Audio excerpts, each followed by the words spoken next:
ዛሬ ሚያዝያ 2026 ነው። እንግዲህ ለዚህኛው ጥልቅ ዳሰሳችን መነሻ የምናደርገው በኢትዮጵያ ሰኔ 1 ይካሄዳል ተብሎ ከሚጠበቀው አገር አቀፍ ምርጫ በፊት ያለውን አጠቃላይ ድባብ ነው። አዎ፣ እና ይሄ በጣም ወሳኝ ወቅት ነው። ብዙ ነገሮች እየተከሰቱ ነው ያሉት። ልክ ነህ። ምርጫ ማካሄድ እኮ ማለቴ ልክ ቤት እንደመገንባት ነው። እንዴት? የሰብአዊ መብት ይዞታ፣ የሎጂስቲክስ አቅርቦት እና የሚዲያ ነጻነት የቤቱ መሰረት ናቸው። እና ይህ መሰረት የተናወጠ ጣሪያውን ማለትም የምርጫውን ውጤት ለማቆም መሞከር ትልቅ አደጋ አለው። እውነት ነው። በጣም ጥሩ ምሳሌ ነው። እዚህ ላይ ግን ለአድማጮች በግልጽ ማስቀመጥ የምፈልገው ነገር አለ። የኛ ይሄንን ርዕስ ስናነሳ ማለቴ የትኛውንም የፖለቲካ ወገን እየተገፈፍን ወይም እየተቃወምን አይደለንም። በፍጹም። እኛ ገለልተኛ ሆነን ነው የምንወያየው። መረጃዎቻችንን ሙሉ በሙሉ የወሰድነው samael.org ከሚባለው ድረገጽ ላይ ነው። አዎ፣ እዛ ላይ የታተመው የኢትዮጵያ ቅድመ ምርጫ የሰብአዊ መብት ይዞታ ሪፖርት ነው ዋነኛ ምንጫችን። በትክክል።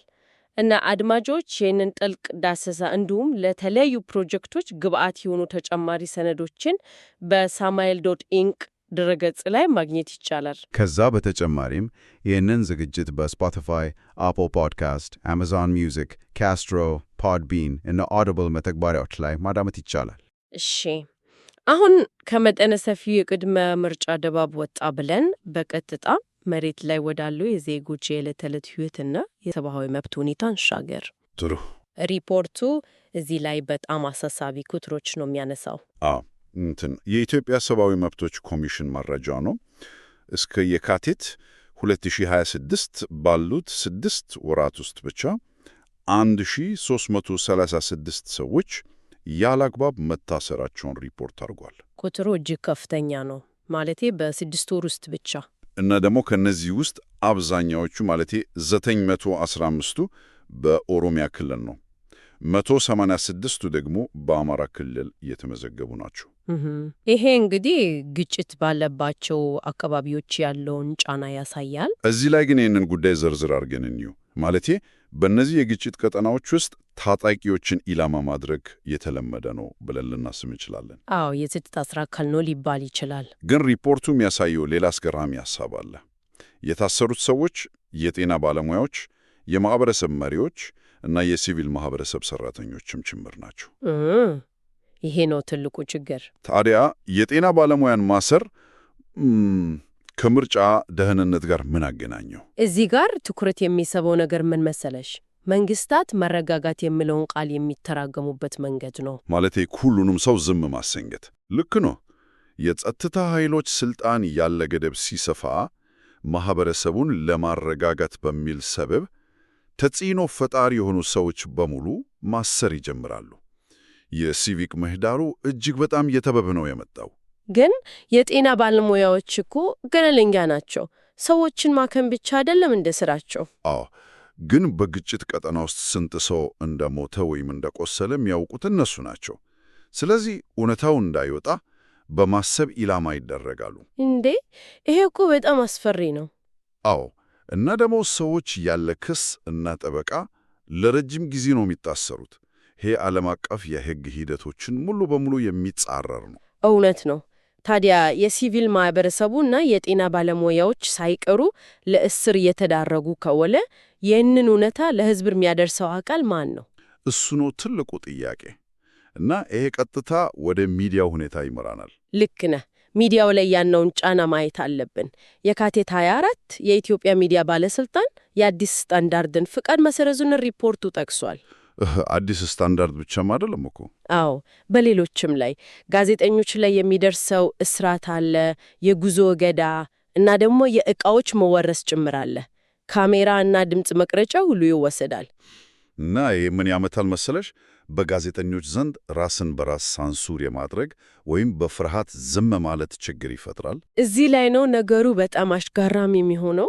ማለቴ ሚዲያ በሌለበት ምርጫ ማካሄድ እኮ ልክ ተማሪዎች የመፈተኛ ወረቀት ተሰጥቷቸው ነገር ግን የሚያነቡት መጽሐፍ እንደመደበቅ ነው። በትክክል በጣም ገላጭ ምሳሌ ነው። ያለ ነፃ ሚዲያና መረጃ መራጩ ሕዝብ እንዴት በመረጃ ላይ የተመሰረተ ውሳኔ ሊያሳልፍ ይችላል? አይችልም።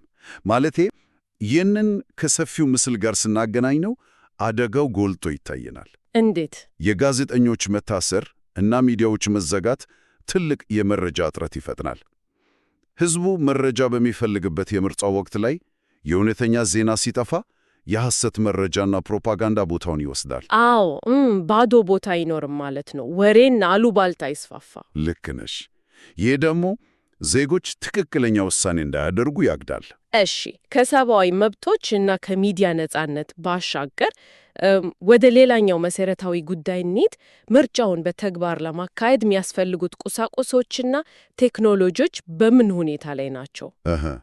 ይህኛው ደግሞ ሌላኛው ትልቅ ፈተና ነው። ሪፖርቱ እንደሚያሳየው ከ9 ሚሊዮን በላይ መራጮች ተመዝግበዋል። አዎ፣ ቁጥሩ ትልቅ ነው። ነገር ግን በአማራ፣ በትግራይ እና በኦሮሚያ ክልሎች በሺው የሚቆጠሩ የምርጫ ጣቢያዎች ከስራ ውጪ ናቸው በጸጥታ ችግር ምክንያት። እውነት ነው። በዛ ላይ አዲሱ ቴክኖሎጂ አለ። አዎ፣ የተቃዋሚ ፓርቲዎች ይህንን ያልተመረመረ ወይም ኦዲት ያልተደረገ ዲጂታል የምርጫ ስርዓት አጥብቆ እየተቃወሙ ነው። ማንም ሰው ስርዓቱ እንዴት እንደሚሰራ ያዕቅም እኮ እና ደግሞ በመጋቢት ወር መጨረሻ የተከሰተው የነዳጅ እጥረት አለ። ይሄ እጥረት የመንግስት ሰራተኞችን አስገዳጅ እረፍት ላይ እንዲወጡ አድርጓል። እና የድምፅ መስጫ ወረቀቶችን ለማሰራጨት ትልቅ እንቅፋት ሆኗል። እኔ እዚህ ጋር ማለቴ ግራ የገባኝ ነገር አለ። የፖለቲካ ፍላጎት ቢኖር እንኳ ነዳጅ ከሌለ የምርጫ ወረቀት በምን ይጓጓዛል? አይጓጓዝም፣ ቆሞ ነው የሚቀረው። ታዲያ ይህ ከፖለቲካዊ ችግር አልፎ መሰረታዊ የመሰረተ ልማት ውድቀት አይደለም ወይ? ይሄ አንድ ጠቃሚ ጥያቄ ያስነሳል። የጸጥታ ችግሩና የሎጂስቲክስ እጥረቱ ሲደመሩ እኮ የምርጫውን ተአማኒነት ሙሉ በሙሉ አደጋ ላይ ጥሉታል። አሳታፊነቱንም ጭምር አይደል? ብዙ ሰው መምረጥ አይችልም ማለት ነው። በትክክል። በሺዎች የሚቆጠሩ ጣቢያዎች ዝግ ከሆኑ በሚሊዮን የሚቆጠሩ ዜጎች ከምርጫው ውጪ ይሆናሉ ማለት ነው። የዲጂታል ስርዓቱስ ኦዲት አለመደረጉ ምን ያህል አደገኛ ነው? የዲጂታል ስርዓቱ በሶስተኛው ወገን ማለቴ በገለልተኛ አካል ኦዲት አለመደረጉ ጥርጣሬን ያሰፋ። ተቋሚዎችም ሆኖ ሕዝቡ ውጤቱን እንዳያምኑ ያደርጋል። ኮምፒውተሩ ላይ ምን እንደሚሰራ ማን ያውቃል? ልክ ነህ። በወረቀት ሲሆን ቢያንስ በዓይን ይታያል። እሺ፣ ይህ ሁሉ ውስጣዊ ጫናና ቀውስ በዓለም አቀፉ ማህበረሰብ ዘንድ ምን አይነት አስተጋባ ፈጥሯል? ትልቅ መነጋገሪያ ነው የሆነው። አዎ፣ ማለቴ ሪፖርቱ ላይ እንዳየነው አሜሪካ በሚያዝያ 1 ከፍተኛ የሆነ የጉዞ ማስጠንቀቂያ ወጥታለች፣ ሌቭል 3 የሚባለውን። አዎ፣ ይህ በጣም ከባድ ማስጠንቀቂያ ነው። እና ደግሞ ዓለም አቀፍ ለጋሾች ትልቅ አጣብቅኝ ውስጥ ገብተዋል። በአንድ በኩል የሰብአዊ መብት ጥሰትን መቃወም ይፈልጋሉ፣ በሌላው በኩል ደግሞ ሰብአዊ እርዳታን ማድረስ አለባቸው። ልክ ነሽ። ይሄ ሁለቱ ነገር እርስ በርሱ ይጋጫል አንዳንዴ። በተጨማሪ የጤና ተቋማትና ሰራተኞች ላይ የሚደርሰው ጫና የሕክምና አገልግሎት መጓደል ፈጥሯል። ታዲያ የዚህ ሁሉ ትርጉም ምንድን ነው? እንዴት ማለቴ? በምን መልኩ? ተራው ዜጋ ማለቴ ፖለቲካ ውስጥ ያልገባው ሰው እንኳን የጤና እና የእርዳታ አገልግሎቶች ሲቋረጡበት ሕይወቱ አደጋ ላይ አይወድቅም ወይ? 100% አደጋ ላይ ይወድቃል። ይህ ሁኔታ በሕዝቡ ዘንድ ያለውን አመኔታ ሙሉ በሙሉ ነው የሚሸረሽረው። መንግስታዊነት ያጣሉ ማለት ነው። አዎ፣ እና ደግሞ ዓለም አቀፍ ተቋማት ማለቴ የአፍሪካ ሕብረትን ጨምሮ 2 ከባድ ምርጫዎች ፊት ለፊት ቆመዋል። ምንና ምን? ወይ ጣልቃ ገብቶ መብት ማስከበር አለባቸው፣ አሊያም ደግሞ ዝም ብለው በማየት ይህንን አፈና በተዘዋዋሪ ማብረታታት ይሆናል ማለት ነው። በእውነት እጅግ በጣም ፈታኝ ጊዜ ነው። እንግዲህ ሪፖርቱ ያስቀመጣቸውን ዋና ዋና መፍትሄዎች ባጭሩ እናስታውስ። አዎ፣ መፍትሄዎቹን ማንሳት ተገቢ ነው። አፋጣኝ መፍትሄዎች ተብለው ከተቀመጡት ውስጥ የሕግ ሁኔታን መመለስ እና ያለ አግባብ የታሰሩትን መፍታት ይገኝበታል። ልክ ነው። እና የተዘጉ ሚዲያዎቹን መክፈትም ዋነኛው ጉዳይ ነው። እንዲሁም አዲሱን ምርጫ ቴክኖሎጂ በገለልተኛ አካል ኦዲት ማድረግ የሚሉት ይጠቀሳሉ። እነዚህ እርምጃዎች ካልተወሰዱ ማለቴ የምርጫው ሂደት ተአማኒነት አይኖረውም። እውነት ነው። እዚህ ላይ በድጋሚ ላነሳው የምፈልገው ይህ የጥልቅ ዳሰሳ ዝግጅት በሳሙኤል ሪፖርት ላይ የቀረቡትን መረጃዎች ብቻ መሰረት አድርጎ እየተሰራ ነው። አዎ፣ የትኛውንም የፖለቲካ አቋም አያንጸባርቅም። አድማጮች ይህንን ሙሉ ሪፖርትና ሌሎች የተዘጋጁ ጥናቶችን በሳሙኤል.ኢንክ ድረገጽ ላይ ማንበብ ይችላሉ። እና ይህንንም ዝግጅት በስፖቲፋይ፣ አፕል ፖድካስት፣ አማዞን ሚውዚክ፣ ካስትሮ፣ ፖድቢን እና ኦዲብል ማግኘት ትችላላችሁ። ፕሮግራማችንን ከመዝጋታችን በፊት ግን ለአድማጮች አንድ የመጨረሻ ጥያቄ መተው እንፈልጋለን።